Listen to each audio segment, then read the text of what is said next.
Hello, respected viewers. It's George from Ireland. So, welcome back to my channel once more.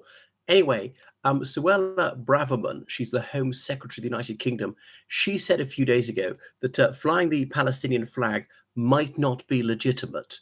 Now, this obviously comes in the wake of the Hamas's horrific attacks on Israel. About 1,300 people killed in Israel. Looks like 80% of them were civilians. Most Israelis, a few foreign residents of Israel, and Israel's counterattack into the Gaza Strip. That's the easternmost section of Palestine. Now, the Palestinian authorities saying that already over 2,000 people in the Gaza Strip have been slain, and the great majority of them are civilians. And just this evening, there was allegedly an attack on a hospital in Gaza, and the Palestinians are saying that over 500 people have been killed, and all of them civilians. Now, I am bored silly with quoting William Howard Russell, the father of war correspondence, who said, "The first casualty of war is truth." So we don't know what to believe. People rarely make something out of nothing. If it wasn't a hospital, was it a clinic? If it's not 500s, if it's 100s, deaths. I don't know what the truth is, the fog of war, but there's usually a grain of truth in it. But anyway, so Palestine, is it a nation or not? So scores of nations recognize Palestine as a sovereign state, almost as many as recognize Israel as a sovereign state. Bearing in mind, there's a significant number of countries. It's over 30 of them do not recognize Israel as a nation state to this day. So a nation's almost indefinable, and nations can be based on religion, like Israel or Pakistan, on language or whatever, on culture. They can be polylingual, like for example, like India, for instance, and so forth. So there's no clear characteristic that a nation needs to fulfill. But nevertheless, that Palestine is not a province. Surely it's a nation. Even if she were a province, should we still have a flag? So why should it not be flown?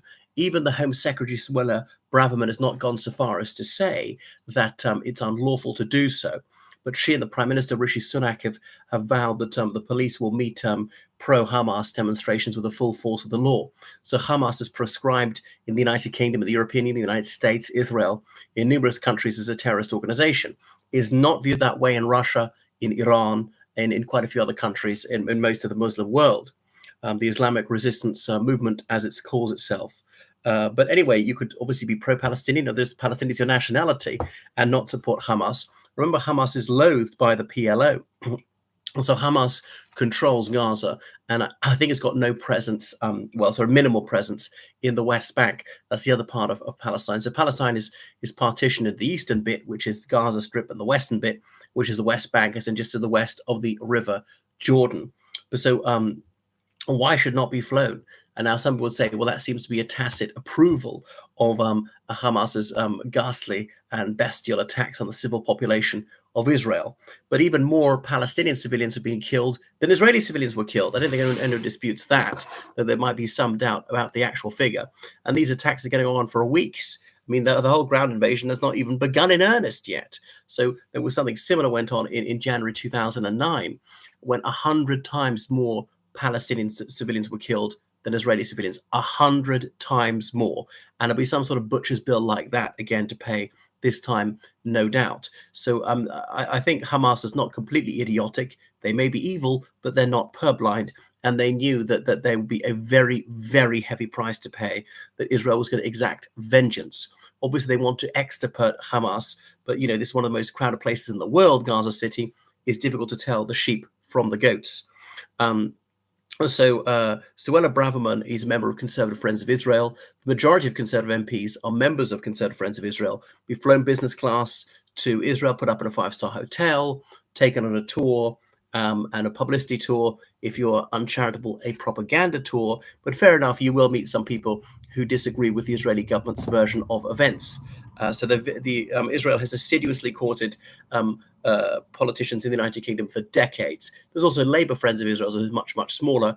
I think there was the Liberal Democrats one. Now, I'm not sure there's a Conservative Friends of Palestine. There was certainly a Conservative Arab Forum way back about 2007. I remember meeting an Egyptian doctor who was a member of it. And then so on. The Labour Friends of Palestine is much, much bigger. And the erstwhile leader of the British Labour Party, Jeremy Corbyn, he went so far as to call Hamas friends, something he later retracted under immense pressure. And he's no longer a Labour MP, he's an independent MP.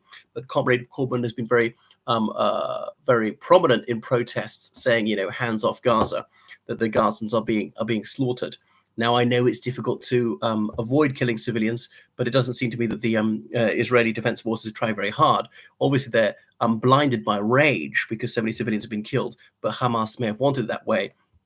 And it's true to say that Hamas deliberately killed civilians, but that doesn't mean that innocent Gazans should pay the price for this. There's still the international law, which is applicable here, the Hague Convention, the Geneva Convention, so on. But water, electricity, gas, all that cut off, food supplies. So, Gazan civilians are going to die from drinking dirty water. That could be up to 2 million of them until those Israeli civilians are released. There's up to 199 of them, and some are foreign civilians rather. So, is the Israeli government willing to deliberately kill civilians? Now, you might say, "Oh, come on, this is too high a moral standard." You look at the First World War, the Allies, particularly the United Kingdom, they blockaded Germany, declaring even food to be contraband of war, which led to about 500,000 excess civilian deaths. Or now, international law back then is not what it is today. We have moved on. And okay, Israel is armed to the teeth. It could kill more civilians than it does at the moment. It's got state-of-the-art technology in terms of fighter jets, missile systems, and even nuclear weapons, but it's not going to go that far. But, there's a possibility that other countries would pile in. In the West Bank, the Palestinians have not been fighting. Some of the Gazans probably feel betrayed, say, if you then attack when we did, that would have really put the fright on Israel. If we couldn't defeat them, it might actually force them to negotiate, make a few concessions, maybe pull the settlers out of the West Bank. If Hezbollah and Lebanon, that Iranian-backed Shia militia, if they'd attacked as well, that would maybe be more than Israel could cope with in the short term.